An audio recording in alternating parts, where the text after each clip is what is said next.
അള്ളാഹുവിന്റെ പ്രവാചകൻ സല്ലല്ലാഹു അലൈഹി വസല്ലമ തങ്ങൾ 114 അധ്യായങ്ങളിൽ ഒരു അധ്യായം അള്ളാഹുവിന്റെ റസൂൽ പറയുന്നു. പരിശുദ്ധമായ ഖുർആനിൽ ഒരു 6 വരിയുള്ള ഒരു ചെറിയ സൂറത്തുണ്ട്. ആ സൂറത്ത് ഓതുന്ന സമയം നീ കരയണം. അള്ളാഹുവിന്റെ പ്രവാചകൻ പറഞ്ഞു, ഈ സൂറത്ത് ഓതുന്ന സമയത്ത് നീ കരയണം. നിന്നെ കൊണ്ട് കഴിയുന്നില്ല, നിന്റെ ഹൃദയം കല്ലായി പോയി, നിന്റെ കണ്ണ് നിറയുന്നില്ലെങ്കിൽ ഈ ഒരു ചെറിയ സൂറത്ത് ഓതുമ്പോൾ നീ കരയുന്നവനെ പോലെ അഭിനയിക്കുകയെങ്കിലും ചെയ്യണേ എന്ന് നബി മുഹമ്മദ് മുസ്തഫ. അപ്പൊ പരിശുദ്ധമായ ഖുർആനിലെ 114 അധ്യായങ്ങളിൽ ഒരു ചെറിയ അധ്യായം, ആ അധ്യായം ഓതുന്ന സമയത്ത് കരയണം, ഇല്ലെങ്കിൽ അഭിനയിക്കണം. അൽഹംദുലില്ലാഹ്, ഇന്ന് അവസാനം ആ സൂറത്ത് ഓതിയിട്ട് നമുക്ക് റബ്ബിനോട് പൊട്ടിക്കരഞ്ഞ് ദുആ ചെയ്തു പിരിയാം. അള്ളാഹു ഭാഗ്യം നൽകി അനുഗ്രഹിക്കുമാറാകട്ടെ. ഇവിടെ എല്ലാവരും എഴുന്നേറ്റ് ഒരു സന്തോഷം, നിങ്ങളൊക്കെ ഒന്ന് കാണാനുള്ള കൊതിയുണ്ടാന്ന്. എഴുന്നേറ്റ് എല്ലാവരും ഒരു 3 സ്വലാത്ത്. സല്ലല്ലാഹു അലാ മുഹമ്മദ് സല്ലല്ലാഹു അലാ മുഹമ്മദ് സല്ലല്ലാഹു അലൈഹി വസല്ലം. അല്ലാഹുമ്മ സ്വല്ലി അലാ മുഹമ്മദ് യാ റബ്ബി സ്വല്ലി അലൈഹി വസല്ലം. ഈ സ്വലാത്തിന്റെ ബറക്കത്ത് കൊണ്ട് അള്ളാഹു നമ്മുടെ ജീവിതത്തിലെ സർവ്വ പ്രയാസങ്ങളും മാറ്റി തരുമാറാകട്ടെ. ഈ സ്വലാത്ത് പറഞ്ഞ എനിക്കും നിങ്ങൾക്കും മരിക്കുന്നതിന് മുമ്പ് പുണ്യപ്രവാചകന്റെ റൗളാ ഷരീഫിന്റെ മുറ്റത്ത് ചെന്നിട്ട് കണ്ണ് നിറഞ്ഞ് മനസ്സു തുറന്ന് ഒരു സ്വലാം പറയാൻ അള്ളാഹു ഭാഗ്യം നൽകി അനുഗ്രഹിക്കുമാറാകട്ടെ. ഈ സ്വലാത്ത് പറഞ്ഞ എന്റെയും നിങ്ങളുടെയും ആക്കിബത്ത് അള്ളാഹു നന്നാക്കി തരുമാറാകട്ടെ. ഇൻഷാ അല്ലാഹ് പുറത്ത് നിൽക്കണവരൊക്കെ കഴിയുമെങ്കിൽ കയറിയിരിക്കുക. ഇതൊന്നും ഇപ്പോൾ മൈക്കസെറ്റ് ഈ പീഠം താഴുവില്ലല്ലോ, ഇല്ലല്ലേ? ഒന്നാമത് എനിക്ക് ഹൈറ്റ് കൂടുതല, അതിൻ്റെ കൂടെ പീഠത്തിന് നീളം കൂടുതലാണ്. എന്റെ പ്രിയമുള്ള സഹോദരങ്ങളെ, സഹോദരിമാരെ, അള്ളാഹുവിന്റെ പരിശുദ്ധമായ ഖുർആൻ പറഞ്ഞ മക്കളാണ് നമ്മുടെ വിഷയം. എല്ലാവരുടെയും ആഗ്രഹവും എല്ലാവരും സ്വപ്നം കാണുന്നതും മക്കളെ കുറിച്ചാണ്.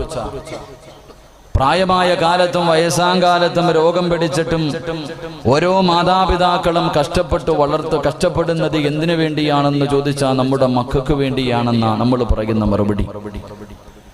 എന്റെ പ്രിയമുള്ള സഹോദരങ്ങളെ, അള്ളാഹുവിന്റെ പരിശുദ്ധമായ ഖുർആനും മക്കളെ കുറിച്ച് നമുക്ക് പറഞ്ഞു തരുന്നു.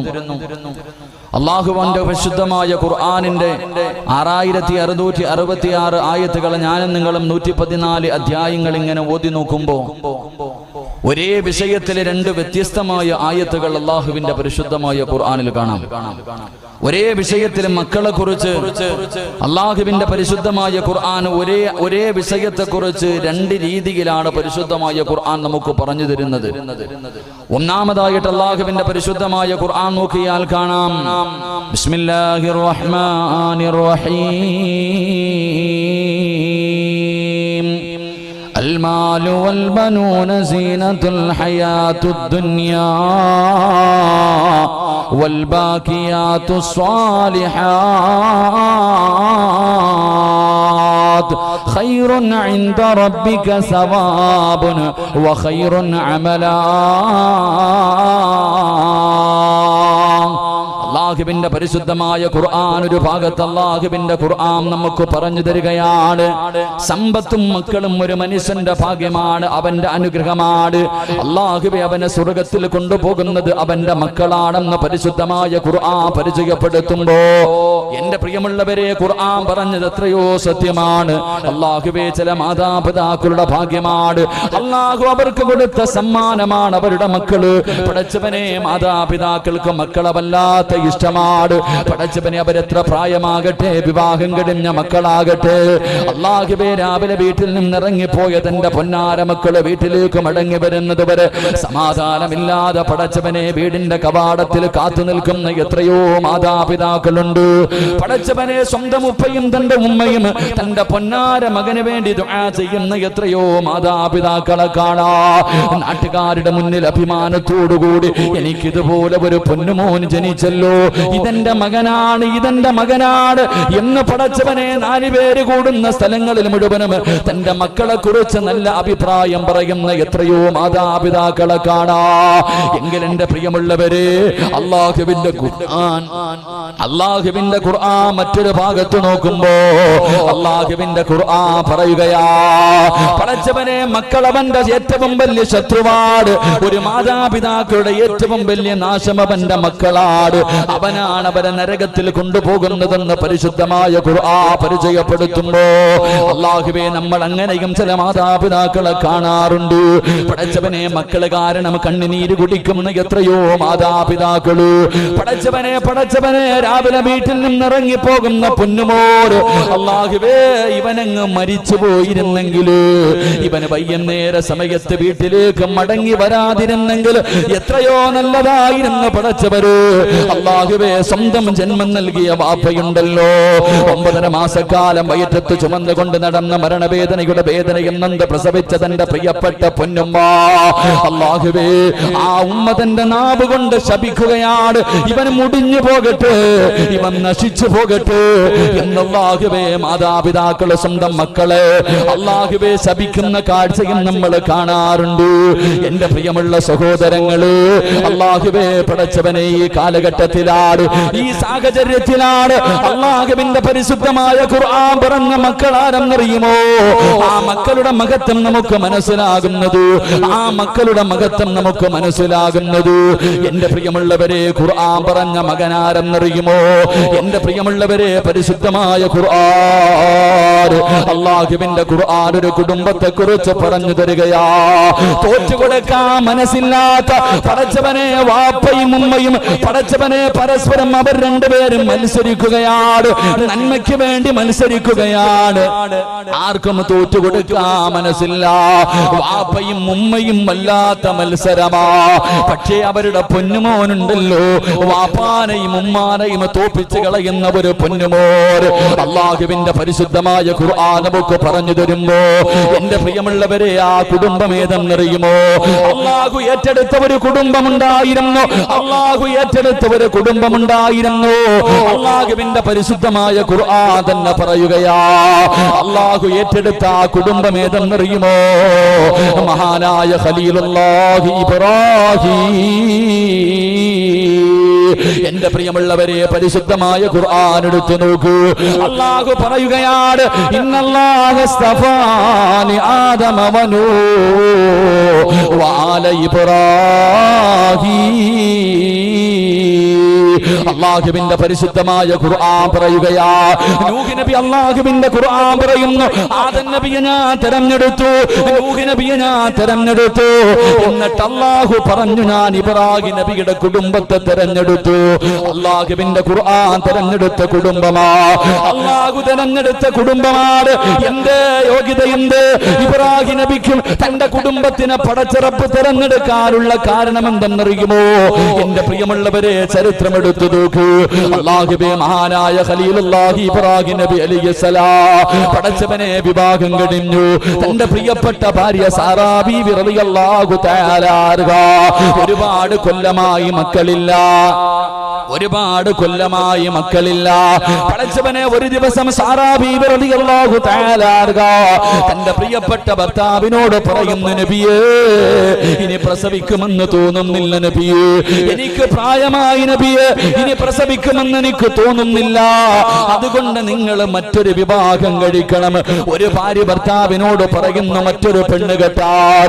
എന്നിട്ട് പറയുകയാണ്, അതിലൂടെ നിങ്ങൾക്കൊരു കുഞ്ഞു ജനിച്ചാൽ അത് എന്റെ കുഞ്ഞു തന്നെയാണല്ലോ, എനിക്ക് അവനെ സ്നേഹിക്കാൻ കഴിയുമല്ലോ. അല്ലാഹുവേ ഇബ്രാഹിം നബി പറഞ്ഞു, ഇബ്രാഹിം നബി സാറാ ബീവിയോട് പറഞ്ഞു, എങ്കിൽ നീ തന്നെ ഒരു പെണ്ണിനെ കാണിച്ചതാ. എന്റെ പ്രിയമുള്ളവരെ നമുക്ക് ചരിത്രമറിയാം. അതാ സാറാ ബീവി റളിയല്ലാഹു തആല അൻഹ ഹജറാ ബീവി എന്ന് പറയുന്ന പെണ്ണിനെ കാണിച്ചു കൊടുക്കുകയാ. ഇബ്രാഹിം നബി വിവാഹം കഴിക്കുകയാണ്. പടച്ചവനെ രണ്ടുപേരും കുടുംബ ജീവിതത്തിലേക്ക് കടന്നു. അതാ ഹജറാ ബീവി ഗർഭിണിയാവുകയാ. അല്ലാഹുവേ അവസാനം 9.5 മാസം കഴിഞ്ഞു. ഒരു പൊന്നുമോനെ പ്രസവിക്കുകയാണ്. അവൻ ഇസ്മായിൽ എന്ന് പേരിടുകയാണ്, അവൻ ഇസ്മായിൽ എന്ന് പേരിടുകയാ. അല്ലാഹുവേ ഒരു ദിവസമുണ്ടല്ലോ ഇബ്രാഹിം നബി പ്രസവിച്ച് കിടക്കുന്നതിന്റെ പ്രിയപ്പെട്ട ഭാര്യയായ ഹജറാ ബീവി റളിയല്ലാഹു തആല അൻഹയുടെ മുന്നിലേക്ക് കടന്നു ചെന്നിട്ട് അവിടെന്ന് പറയുന്നു, ഹജറാ ഒരു യാത്രയ്ക്ക് പോകാൻ തയ്യാറെടുത്തോ. ഭർത്താവ് ഭാര്യയോട് പറഞ്ഞ് യാത്രയ്ക്ക് തയ്യാറെടുക്കാൻ പോകാൻ തയ്യാറെടുക്കാൻ പറഞ്ഞപ്പോ ഹാജറ ബീവി പറഞ്ഞില്ല, ഞാൻ പ്രസവിച്ച് കിടക്കുന്നവളാണെന്ന് പറഞ്ഞില്ല. എവിടേക്കാണ് പോകുന്നത് പോലും അവള് ചോദിച്ചില്ല. ഭർത്താവ് ഒരുങ്ങാൻ പറഞ്ഞു. അനുസരണയുള്ള ഭാര്യ ഒരുങ്ങുകയാണ്.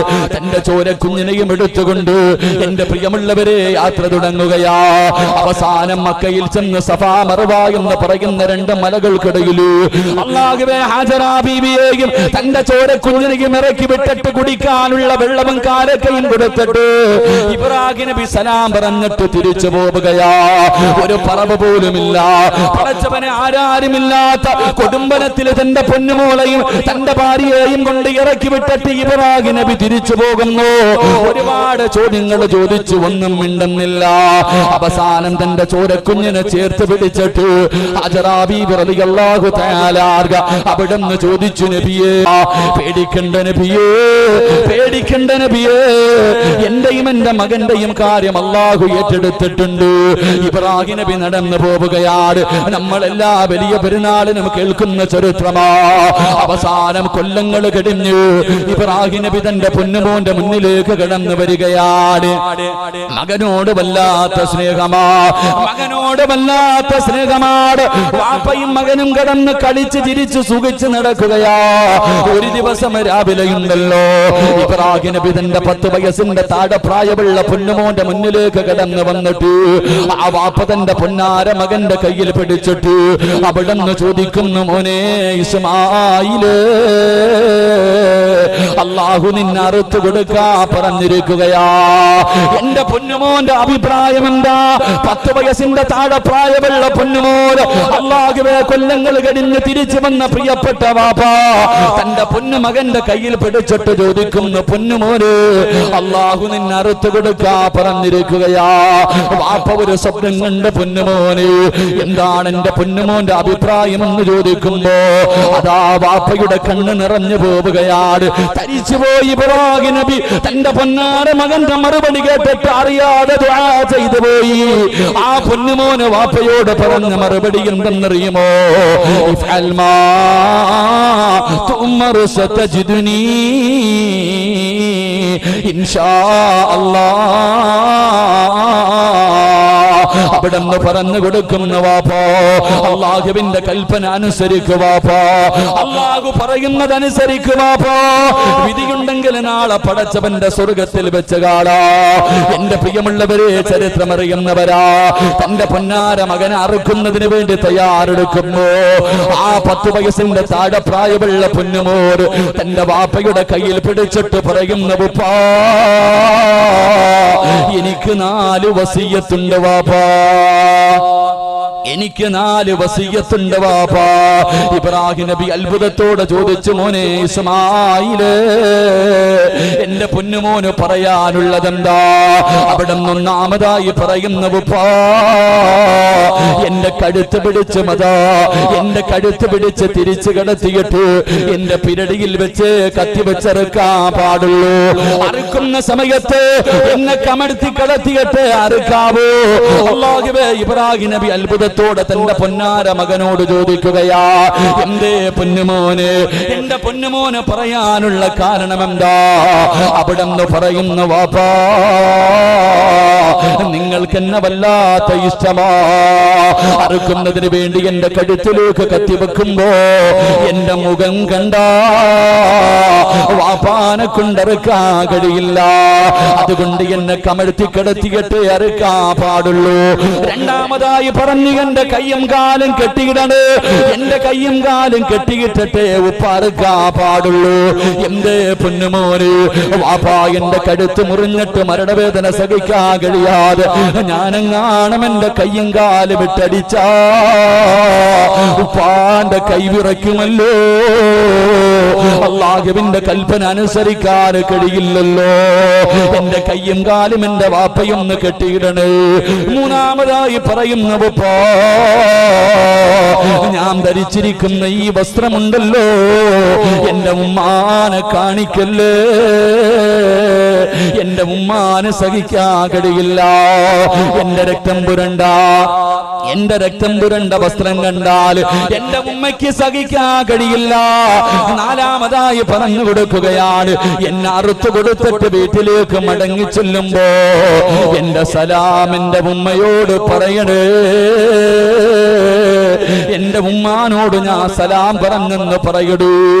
എന്നിട്ട് എന്റെ ഉമ്മയോട് പറയണം, നാളെ പടച്ചവന്റെ സ്വർഗത്തിൽ വെച്ച് കാണാമെന്ന് ഞാൻ പറഞ്ഞു എന്ന് ഉമ്മ എന്റെ വാപ്പ എന്റെ ഉമ്മയോട് പറയണേ എന്ന് 10 വയസ്സിന്റെ താഴെ പ്രായമുള്ള പൊന്നുമോർ തന്റെ പ്രിയപ്പെട്ട വാപ്പയോട് പറഞ്ഞു കൊടുത്തെന്ന ചരിത്രമുണ്ടല്ലോ.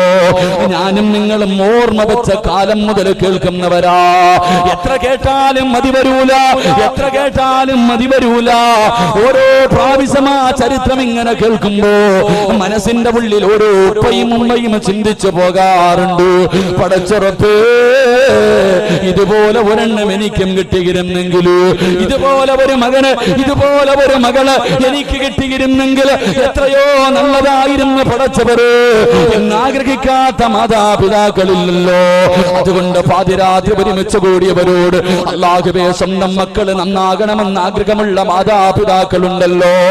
എന്റെ പ്രിയമുള്ളവര്, ദുനിയാവിലും ആഖിറത്തിലും ഉപകരിക്കുന്ന മക്കള് നിനക്ക് വേണ്ടി, നിന്നെ കണ്ണുനീര് കുടിപ്പിക്കാത്ത, നിന്നെ നാട്ടുകാരുടെ മുന്നിൽ നാണം കെടുത്താത്ത, പ്രായമാകുന്ന കാലത്ത് താങ്ങും തണലുമാകുന്ന, മരിക്കാൻ കിടക്കുന്ന സമയത്ത് ചാരത്ത് വന്ന് കയ്യിലെ വെള്ളവും പിടിച്ച് ഉപ്പാന്റെയും ഉമ്മാന്റെയും തലയുടെ ഭാഗത്തിരുന്ന് ലാ ഇലാഹ ഇല്ലല്ലാഹ് എന്ന് സ്നേഹത്തോടെ പറഞ്ഞു തരുന്നവര് പൊന്നുമോ നിനക്ക് വേണമെന്ന് ആഗ്രഹമുണ്ടോ? അവസാനം വീടിന്റെ പുറകില് താർപ്പ വലിച്ചു കെട്ടികെട്ട് നിന്റെ മയ്യത്ത് കുളിപ്പിക്കാരെടുത്ത് വെക്കുമ്പോ എന്റെ ഉമ്മാനെ ഞാൻ കുളിപ്പിക്കാ, എന്റെ വാപ്പാനെ ഞാൻ കുളിപ്പിക്കാ എന്ന് പറഞ്ഞുകൊണ്ട് ഓടി വന്നിട്ട് ഉപ്പയുടെയും ഉമ്മയുടെയും തലയെടുത്ത് കയ്യിൽ വെച്ച് കണ്ണിൽ നിന്ന് വീഴുന്ന കണ്ണുനീര് കൊണ്ട് മയ്യത്ത് കുളിപ്പിക്കാനറിയുന്ന ഒരു സംഗതി നിനക്ക് വേണമെന്ന് മോഹമുണ്ടോ? അവസാനം എരുമേരി പള്ളിക്കകത്ത് മരാ കുളിപ്പിച്ച് വെള്ള തുണിയിൽ പൊതിഞ്ഞ് നിന്നെ കൊണ്ടുപോയി കിടത്തുന്ന ദിവസമുണ്ടല്ലോ. പള്ളിയിലെ ഇമാമിന്റെ കൈ പിടിച്ചിട്ട് ഉസ്താദ്, ഇതെന്റെ വാപ്പയാ, ഇതെന്റെ ഉമ്മയാ, ഇവരുടെ മയ്യത്തിന്റെ ഇമാമത്ത് ഞാൻ നിൽക്കുമെന്ന് പറയുന്ന ഒരു പൊന്നുമോ നിനക്ക് വേണ്ടി അവസാനം എരുമേലി പള്ളിയുടെ പുറകിൽ കൊണ്ടുവന്ന് കുടിച്ചിട്ടിട്ട് എല്ലാവരും പിരിഞ്ഞു പോകുമ്പോ ഞാൻ വരില്ലെന്ന് പറഞ്ഞ് വാശി പിടിച്ച് ഒറ്റയ്ക്ക് ഉപ്പയുടെയും ഉമ്മയുടെയും കബറിന്റെ ചാരത്ത് നിന്ന് എന്റെ ഉപ്പാനെ ഒറ്റക്കിട്ടിട്ട് വരാ, എന്റെ ഉമ്മാനെ ഒറ്റക്കിട്ടിട്ട് വരാറ് എനിക്ക് മനസ്സില്ലെന്ന് പറഞ്ഞ് കബറിന്റെ ചാരത്ത് നിന്ന് മനസ്സ് തുറന്ന് നെഞ്ചു പൊട്ടിക്കരഞ്ഞു ദുആ ചെയ്യുന്ന ഒരു സന്തതി നിനക്ക് വേണ്ടേ പെങ്ങള്? നാളെ പടച്ചവന്റെ പരലോകത്തേക്ക് കടന്നു ചെല്ലുമ്പോ സ്വർഗത്തിന്റെ കവാടത്തിന്റെ മുന്നിൽ അല്ലാഹു സ്വർഗത്തിലേക്ക് പോകടാ എന്ന അവസരം കൊടുക്കുമ്പോ അല്ലാഹുവേ ഞാൻ പോകില്ല പടച്ചവര്, എന്റെ വാപ്പയില്ലാതെ എന്റെ ഉമ്മയില്ലാതെ എനിക്കെന്ത് സ്വർഗമാ പടച്ചവര്, അവരില്ലാതെ ഞാൻ പോകില്ലെന്ന് പറഞ്ഞു സ്വന്തം മാതാപിതാക്കളെ കാത്തു നിൽക്കുന്ന ഒരു സ്വാലിഹായ സന്താനം നിനക്ക് വേണമെന്ന് ആഗ്രഹമുണ്ടോ? അതുകൊണ്ട് പാതിരാത്രി ഒരുമിച്ച് കൂടിയവരോട് സ്വാലിഹായ സന്താനം വേണോ? ദുനിയാവിലും ആഖിറത്തിലും ഉപകരിക്കുന്ന മക്കളെ വേണോ? അല്ലാഹുവിന്റെ ഖുർആൻ പറയുകയാ, അല്ലാഹുവിന്റെ ഖുർആൻ പറയുകയാ, ചില കാര്യങ്ങൾ ആര് തന്റെ ജീവിതത്തിൽ ചെയ്യുന്നുണ്ടോ അവന്റെ മക്കള് സ്വാലിഹീകളാകുമെന്ന് ആദരവായ പ്രവാചകൻ നബി മുഹമ്മദ് മുസ്തഫ സല്ലല്ലാഹു അലൈഹി വസല്ലം. അല്ലാഹു നമ്മുടെ മക്കളെയൊക്കെ സ്വാലിഹീങ്ങളിൽ പെടുത്തുമാറാകട്ടെ. അല്ലാഹു നമ്മുടെ മക്കളെയൊക്കെ സ്വാലിഹീങ്ങളിൽ പെടുത്തുമാറാകട്ടെ. ആമീൻ പറയാൻ പലർക്കും മടിയ, അതിന്റെ കാരണം നിനക്കതിന്റെ അർത്ഥം അറിയില്ല. സാലിഹായ മക്കൾ, എന്റെ പ്രിയമുള്ള സഹോദരങ്ങളെ, അല്ലാഹുവിന്റെ പ്രവാചകൻ സല്ലല്ലാഹു അലൈഹി വസല്ലമ തങ്ങൾ പറഞ്ഞു, ഒരു മനുഷ്യൻ മരണപ്പെട്ടാൽ, ഈ വഅദ് പറയുന്ന ഞാൻ മരണപ്പെട്ടു പോയാൽ എനിക്ക് 3 കാര്യമേ പ്രയോജനം ചെയ്യൂ എന്ന് നബിയുനാ റസൂലുള്ളാഹി ഈ വഅദ് പറയണ ഞാൻ ഇവിടെ വെച്ചങ്ങ് വീണുപോയി, ആരെങ്കിലും പൊക്കിയെടുത്ത് എന്റെ വീട്ടിൽ കൊണ്ടുപോയി, നാളെ പടച്ചവനെ എന്നെ കൊണ്ടുവന്ന് കുടിച്ചിട്ട് കബറിനകത്ത് കൊണ്ട് കബറടക്കി കുടിച്ചിട്ട് കഴിഞ്ഞു, എനിക്ക് പിന്നെ പ്രയോജനം ചെയ്യുന്നത് 3 കാര്യം. 1, ഞാൻ ചെയ്ത സൽക്കർമ്മം, ഞാൻ എൻ്റെ ജീവിതത്തിൽ ചെയ്ത നല്ല കാര്യങ്ങൾ, എൻ്റെ പ്രിയമുള്ളവരെ ഞാൻ ചെയ്ത ജാരിയായ സദഖകൾ. 3 പ്രസംഗമൊന്നും വേണ്ട, വഅദൊന്നും വേണ്ട, ഖുർആനിന്റെ ആയത്തൊന്നും വേണ്ട, ഈ ഒറ്റ ഹദീസ് പഠിച്ചാൽ മതി, മക്കളുടെ വില മനസ്സിലാകും. അല്ലാഹുവിന്റെ റസൂൽ സ്വല്ലല്ലാഹു അലൈഹി വസല്ലമ തങ്ങൾ പറഞ്ഞു, മരണപ്പെട്ടു പോയ മനുഷ്യന് ഗുണം ചെയ്യുന്ന 3ാമത്തെ കാര്യം അല്ലാഹുവിന്റെ റസൂൽ പറഞ്ഞു, ദുആ, സാലിഹായ ദുആ ചെയ്യുന്ന മക്കളാണെന്ന് നബി മുഹമ്മദ് മുസ്തഫ. എങ്ങനെ പറഞ്ഞേ? അള്ളാന്റെ റസൂല് പറഞ്ഞു, സ്വാലിഹായ ദുആ ചെയ്യുന്ന മക്കൾ. സ്വാലിഹീങ്ങളായ മക്കളുണ്ട് നമ്മുടെ ഇടയിൽ. നിസ്കരിക്കും, ഖുർആൻ ഓതും, നോമ്പ് പിടിക്കും, വഅദ് പറയും, വഅദ് കേൾക്കും, ഏത് നല്ല കാര്യത്തിനും സദഖ കൊടുക്കും, ഏത് നല്ല കാര്യത്തിനും മുമ്പിലുണ്ടാകും. സ്വാലിഹായ മക്കൾ ഇല്ലേ? പക്ഷേ വാപ്പയും ഉമ്മയും മരിച്ചു, പള്ളിക്കുഴി കൊണ്ട് കുഴിച്ചിട്ടാ പിന്നെ ആ പരിസരത്തോട്ട് പോകാത്ത ചില മക്കളുണ്ട്. ഇങ്ങനെയുള്ളവന്മാരെ കിട്ടിയിട്ട് എന്ത് പ്രയോജനം ചെയ്യാനാ? എന്റെ പ്രിയമുള്ളവരെ, സാലിഹായ മക്കളുണ്ട്.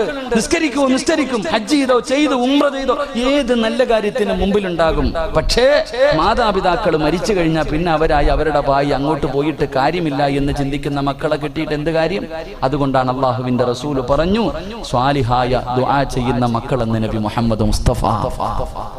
സ്വാലിഹായ ദുആ ചെയ്യുന്ന മക്കൾ, മരിച്ചുപോയ മാതാപിതാക്കൾക്ക് വേണ്ടി ആത്മാർത്ഥമായി ദുആ ചെയ്യുന്ന മക്കൾ, അല്ലാഹു ആ കൂട്ടത്തിൽ പെടുത്തുമാറാകട്ടെ. ചിലരൊക്കെ താടിക്ക് നീളുണ്ടാകും, നിസ്കാര തഴമ്പുണ്ടാകും, കയ്യിൽ എപ്പോഴും തസ്ബീഹ് ഉണ്ടാകും, കാണാൻ വലിയ തങ്ങളെ പോലെ നടക്കും. പക്ഷേ അവന്റെ ഉമ്മയും ഉപ്പയും ഖബറിൽ കിടന്നിട്ട് യാചിക്കുമെന്ന് നബിയുനാ റസൂലുള്ളാഹി.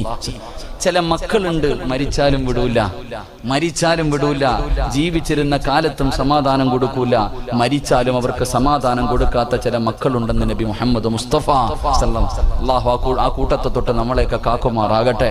വാപ്പ ഖബറിൽ കിടന്നിട്ട് പറയാ, ഇങ്ങനെ ഒരു വൃത്തികെട്ടവന് വേണ്ടിയാണല്ലോ അല്ലാഹ് ഞാൻ കഷ്ടപ്പെട്ടത്, ഇങ്ങനെ ഒരുത്തനാണല്ലോ.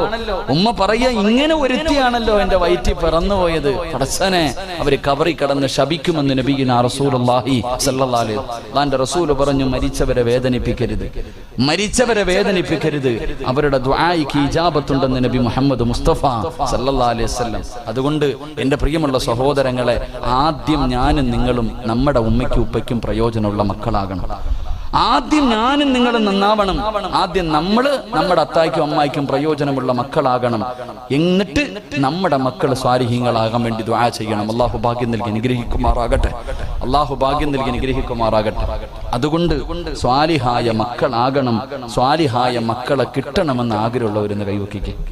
നമ്മളാദ്യം നന്നാവണം, പിന്നെ നമ്മുടെ മക്കൾ. അതിനെന്തിനാ പിശുക്കത്തരവ്? നല്ലപോലെ പൊക്ക്, പൈസ ഒന്നും അല്ലല്ലോ ചോദിച്ചേ, നല്ലപോലെ. അൽഹംദുലില്ലാ, അല്ലാഹു ഈമാൻ നിലനിർത്തി തരുമാറാകട്ടെ. അതുകൊണ്ട് സ്വാലിഹായ മക്കളെ വെറുതെ കിട്ടൂല, അതാ പഠിക്കണ്ടേ. എന്റെ പ്രിയമുള്ള സഹോദരങ്ങളെ, എല്ലാവർക്കും ആഗ്രഹമുണ്ട് സ്വാലിഹായ മക്കളെ കിട്ടണമെന്ന്. പക്ഷെ ഓസിന് കിട്ടൂല. പെട്ടെന്നൊരു സുപ്രഭാതത്തിൽ എഴുന്നേറ്റിരുന്ന ദുആ ചെയ്തെന്ന് പറഞ്ഞ് സ്വാലിഹായ മക്കളെ കിട്ടൂല. അതിനിത്തിരി കഷ്ടപ്പാടുണ്ട്. അള്ളാഹുവിന്റെ പരിശുദ്ധമായ ഖുർആൻ പറഞ്ഞു, സ്വാലിഹായ മക്കളെ കിട്ടണമെങ്കിൽ നിന്റെ ജീവിതത്തിൽ നീ ചില കാര്യങ്ങൾ സൂക്ഷിക്കണമെന്ന് നബി മുഹമ്മദ് മുസ്തഫ.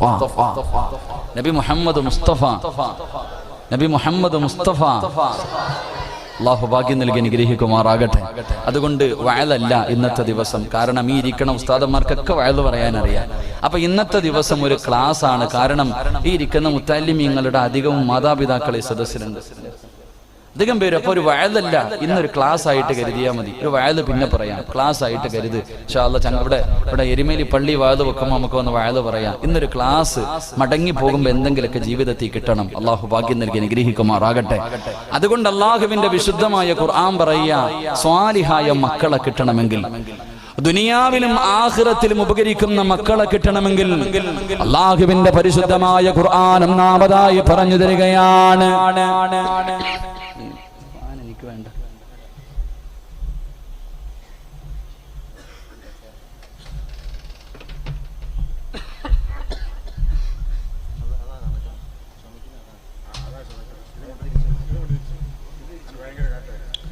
എനിക്ക് വേണ്ട. മൈക്ക് സെറ്റുകാരാ, ഒരല്പ സൗണ്ട്. ഞാന് ഹജ്ജ് കഴിഞ്ഞു വന്നിട്ട് 2 ദിവസമേ റെസ്റ്റ് എടുത്തിട്ടുള്ളൂ. ഇന്ന് 19ാമത്തെ ദിവസമായത്. നാളെ ഒരു ദിവസം ലീവുണ്ട്. അപ്പം നിങ്ങൾ ഇത്തിരി സൗണ്ട് അൽഹംദുലില്ലാ. അള്ളാഹു ശബ്ദം നിലനിർത്തി തരുമാറാകട്ടെ. ഇന്ന് പറ മനുഷ്യന്മാരെ, അങ്ങാരുടെ അടയട്ടടാ എന്നല്ല, അള്ളാഹു ശബ്ദം നിലനിർത്തി തരുമാറാകട്ടെ. എന്റെ പ്രിയമുള്ള സഹോദരങ്ങളെ, ഒന്ന് വിവാഹം കഴിക്കാത്ത, പ്രത്യേകിച്ച് മക്കളൊക്കെ, വിവാഹം കഴിക്കാത്ത ചെറുപ്പക്കാർ, വിവാഹം കഴിക്കാത്ത പെൺകുട്ടികൾ, മക്കളെ പ്രായപൂർത്തിയായി ഒരു വരനെ വേണം, ഒരു വധുവിനെ വേണമെന്ന് കാത്തിരിക്കുന്നവർക്ക് വേണ്ടിയാണ്. അള്ളാഹുവിന്റെ പരിശുദ്ധമായ ഖുർആൻ പറയുന്നു, ഒരു സ്വാലിഹായ സന്താനത്തെ കിട്ടണമെങ്കിൽ അള്ളാഹുവിന്റെ ഖുർആൻ പറഞ്ഞു, വൽ ബലദു തയ്യിബു യഖ്റുജു നബാതുഹു ബിഇദ്നി റബ്ബി. എന്റെ പ്രിയമുള്ള സഹോദരങ്ങളെ, ഒരു കർഷകൻ കൃഷി ഇറക്കാൻ ഉദ്ദേശിക്കുകയാണ്. ഒരു കർഷകന് കൃഷി ചെയ്യാൻ ഉദ്ദേശിക്കുന്നു. അപ്പോൾ ആ മനുഷ്യൻ ആദ്യം നോക്കുന്നത്, ഈ സ്ഥലത്ത് കൃഷി ഇറക്കിയാൽ, വിത്തിറക്കിയാൽ വിളവ് കിട്ടുമെന്ന് ഉറപ്പുള്ള സ്ഥലത്തെ യഥാർത്ഥത്തിൽ ഒരു കർഷകൻ വിളവിറക്കാൻ തയ്യാറാവും. ഈ എരുമേലിയിൽ ഒരാൾ കടയിടാൻ തീരുമാനിച്ചു. ഈ സ്ഥലത്ത് കടയിട്ടാൽ ആ കട വിജയിക്കും. ഒരു 90, ഒരു 75% ഇവിടെ കച്ചവടം നടക്കും. ഇത് വിജയിക്കാൻ സാധ്യതയുണ്ടെന്ന് ഉറപ്പുള്ള സ്ഥലത്തെ ഒരു മനുഷ്യന് കടയിടാൻ തീരുമാനിക്കും. എന്റെ പ്രിയമുള്ളവരെ, അള്ളാഹുവിന്റെ ഖുർആൻ പറയുകയാ, അള്ളാഹുവിന്റെ പരിശുദ്ധമായ ഖുർആൻ പറയുന്നു, വൽ ബലദു തയ്യിബു യഖ്റുജു നബാതുഹു ബിഇദ്നി റബ്ബി. എന്റെ പ്രിയമുള്ളവരെ, അള്ളാഹുവിന്റെ ഖുർആൻ പറയുന്നു, നല്ല കൃഷിയിടത്തിൽ വിത്തിറക്കിയാലേ, നല്ല പെരയിടത്തിൽ, അള്ളാഹുവേ, നല്ല വസ്തുവിൽ അള്ളാഹുവേ നീ വിത്തിറക്കിയാലേ നിനക്ക് നല്ല വിളവ് കിട്ടൂ എന്ന് പരിശുദ്ധമായ ഖുർആൻ പറയുമ്പോ, എന്റെ പ്രിയമുള്ളവരെ, ഖുർആൻ പറയുകയാണ്, നിസാഉകും ഹർസുൽ ലക്കും വഅതൂ ഹർസകും. അള്ളാഹുവിന്റെ പരിശുദ്ധമായ ഖുർആൻ പറയുന്നു, പെണ്ണെന്ന് പറഞ്ഞാൽ കൃഷിയിടമാണ്, പെണ്ണെന്ന് പറഞ്ഞാൽ കൃഷിയിടമാണ്. അതുകൊണ്ട് പൊന്നുമോനെ, കൃഷി ഇറക്കുന്ന സമയത്ത് അള്ളാഹുവേ നല്ല കൃഷിയിടത്തല്ല, നല്ല പെരകിടം നോക്കിയിട്ട് വേണം കൃഷി ഇറക്കാൻ. എന്റെ പ്രിയമുള്ളവരെ, അള്ളാഹുവിന്റെ ഖുർആൻ പറയുകയാ, നല്ല ഉമ്മയുടെ വയറ്റിലെ നല്ല മക്കൾ പിറക്കാറുള്ളൂ, നല്ല ഉമ്മമാരുടെ വയറ്റിലെ നല്ല മക്കൾ പിറക്കാറുള്ളൂ. മോശമായ ഉമ്മയുടെ വയറ്റിൽ നല്ല മക്കൾ പിറക്കാറില്ല. എന്റെ പ്രിയമുള്ള സഹോദരാ, മോനെ, പെണ്ണ് കെട്ടണമെന്നുള്ള മോഹം നിനക്ക് കടന്നു വരുമ്പോ, പെണ്ണ് കാണാൻ പോകുന്ന സമയത്ത് ആദ്യമായിട്ട് നീ ചിന്തിക്കേണ്ടത് എന്തെന്നറിയുമോ? അതുകൊണ്ടാണ് അല്ലാഹുവിന്റെ പ്രവാചകൻ പറഞ്ഞത്, ഫളുഫറു ബിദാത്തിദ്ദീൻ. ദീനുള്ള പെണ്ണിനെ വിവാഹം കഴിക്കണേ, ദീനുള്ള പെണ്ണിനെ വിവാഹം കഴിക്കണേ. ആ പെണ്ണിന്റെ വയറ്റിലെ നല്ല മക്കള് ജനിക്കാറുള്ളൂ. നല്ല പിറന്നാകെ നല്ല ഒരു സ്ഥലത്ത് കൃഷി ഇറക്കിയാല് നിനക്ക് നല്ല വിളവ് കിട്ടൂ എന്ന് പരിശുദ്ധമായ ഖുർആൻ പറയുമ്പോ, പൊന്നുമോനെ, എല്ലാ ചരിത്രങ്ങളും നീ എടുത്തു നോക്കിക്കോ. ലോകത്ത് ഉയരങ്ങളിലെത്തിയ ഏത് പ്രവാചകനാകട്ടെ, ഏത് പണ്ഡിതനാകട്ടെ, ഏത് വലിയാകട്ടെ, ഏത് മഹാനാകട്ടെ, ആരുടെ ചരിത്രം വേണമെങ്കിലും നീ എടുത്ത് വായിച്ചു നോക്കിക്കോ. അവരെല്ലാവരും പടച്ചവനെ നല്ല ഉമ്മയ്ക്ക് പിറന്ന മക്കളാ, അവരൊക്കെ നല്ല ഉമ്മയ്ക്ക് ജനിച്ച മക്കളാ. നല്ല പെണ്ണിന്റെ വയറ്റില് നല്ല മക്കള് പിറക്കാറൂ എന്ന് അള്ളാഹുവിന്റെ പരിശുദ്ധമായ ഖുർആൻ പരിചയപ്പെടുത്തുമ്പോ, അള്ളാഹുവേ, നല്ല കൃഷിയിടത്തിൽ നിന്ന് വിളഞ്ഞവര് വിളവിനെ പറഞ്ഞു തരട്ടെ. ഒരു നല്ല ഉമ്മയുടെ വയറ്റിൽ പിറന്ന ഒരു പൊന്നുമോനെ ഞാൻ പറഞ്ഞു തരട്ടെ. എന്റെ പ്രിയമുള്ള ചെറുപ്പക്കാരാ, സാബിത്ത് ബിൻ ഇബ്രാഹിം എന്ന് പറയുന്ന ഒരു ചെറുപ്പക്കാരനുണ്ടായിരുന്നു. പൊന്നുമോര്, അള്ളാനെ വല്ലാത്ത പേടിയാ. യുവത്വത്തിന്റെ നടുവിലൂടെ നടന്നു പോകുന്ന കാണാനടകുള്ള സുന്ദരനായ ചെറുപ്പക്കാരനാ. അള്ളാനെ വല്ലാത്ത പേടിയാട്, പാവപ്പെട്ടവനാട്.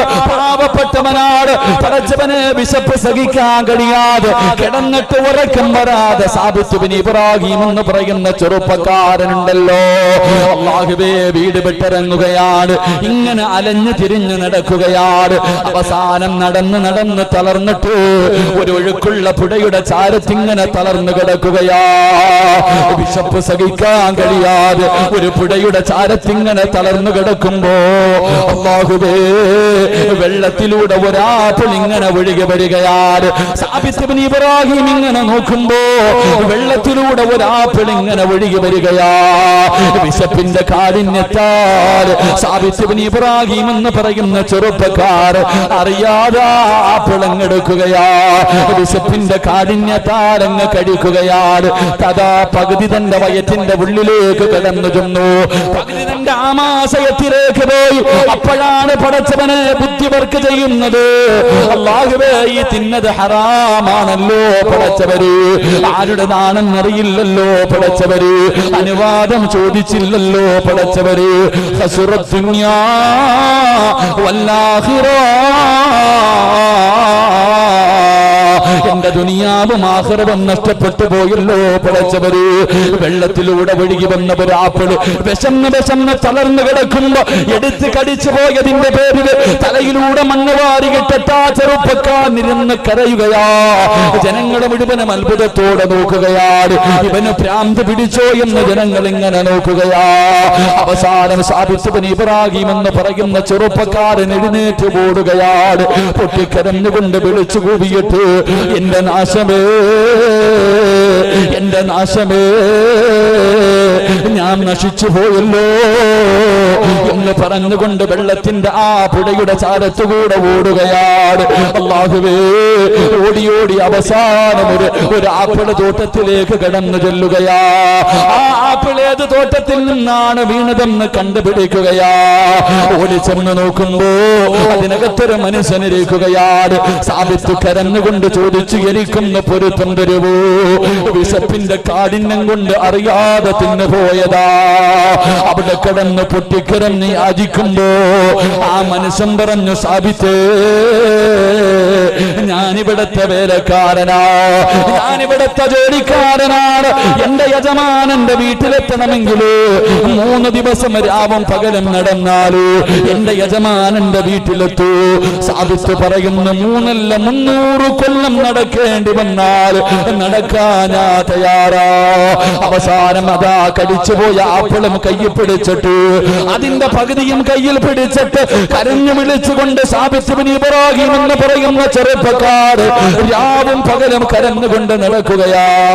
അവസാനം നടന്ന് പടച്ചവര് ആ തോട്ടത്തിന്റെ യജമാനന്റെ വീടിന്റെ മുന്നിലേക്ക് കടന്നു ചെല്ലുകയാണ്. അവിടേക്ക് കടന്നു ചെന്നു.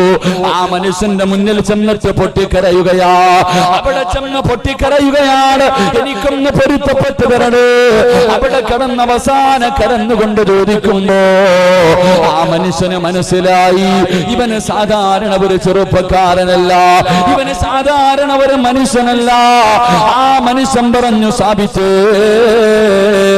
നിന്റെ വയറ്റിന്റെ ഉള്ളിലേക്ക് കടന്നു പോയാ പകുതി ആപ്പിള് ഞാൻ പൊരുത്തപ്പെട്ടു തരണമെങ്കിൽ ഒരു കണ്ടീഷൻ ഉണ്ട് സാബിത്ത്. സാബിത്ത് ഇബ്നു ഇബ്രാഹിം എന്ന് പറയുന്ന ചെറുപ്പക്കാരൻ പറയുകയാണ്, എന്തിനും ഞാൻ തയ്യാറാ, എന്തിനും ഞാൻ തയ്യാറാ. ആ മനുഷ്യൻ പറഞ്ഞു, എനിക്കൊരു പൊന്നുമോളുണ്ട്, നീ അവളെ വിവാഹം കഴിക്കണം. അവൾക്കാണെങ്കിൽ കണ്ണിന് കാഴ്ചയില്ല, അവൾക്ക് ചെവിക്ക് കേൾവിയില്ല, അവൾക്ക് നടക്കാൻ കഴിവില്ല, അവളാണെങ്കിൽ സൗന്ദര്യമില്ലാത്തവളാണ്. സാബിത്ത് ഇബ്നു ഇബ്രാഹിം പറയുകയാ, എനിക്ക് ആ പെണ്ണിനെ കാണണമെന്ന് പോലുമില്ല, വിവാഹം കഴിക്കാൻ തയ്യാറാ, നിങ്ങൾ എനിക്കൊന്ന് പൊരുത്തപ്പെട്ടു തന്നാ മതി. അവസാനം എന്റെ പ്രിയമുള്ള ചെറുപ്പക്കാരാ, സാബിത്ത് ഇബ്നു ഇബ്രാഹിം എന്ന് പറയുന്ന കാണാനിടകുള്ള സുന്ദരനായ യുവത്വത്തിന്റെ നടുവിലൂടെ നടന്നു പോകുന്ന ചെറുപ്പക്കാർ വിവാഹം കഴിഞ്ഞ് മണിയറക്കകത്തേക്ക് കടന്നു ചെല്ലുമ്പോ സുബ്ഹാനല്ലാഹ്,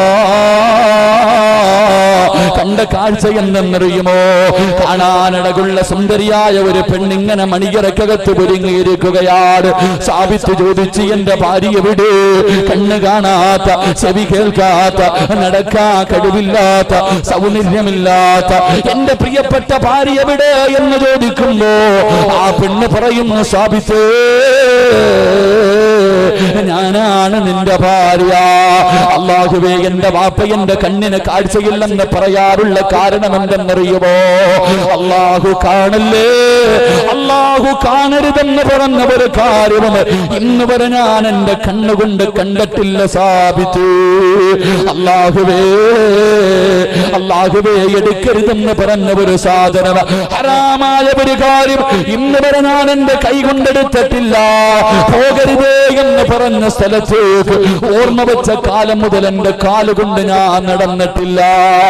അതുകൊണ്ടാണ് എന്റെ വാപ്പ ഇങ്ങനെ പറഞ്ഞതെന്ന് പറയുമ്പോ അള്ളാനെ പേടിച്ച് ജീവിക്കുന്ന ഒരു പെണ്ണായിരുന്നു, അള്ളാനെ പേടിച്ച് ജീവിക്കുന്ന ഒരു പെണ്ണായിരുന്നു.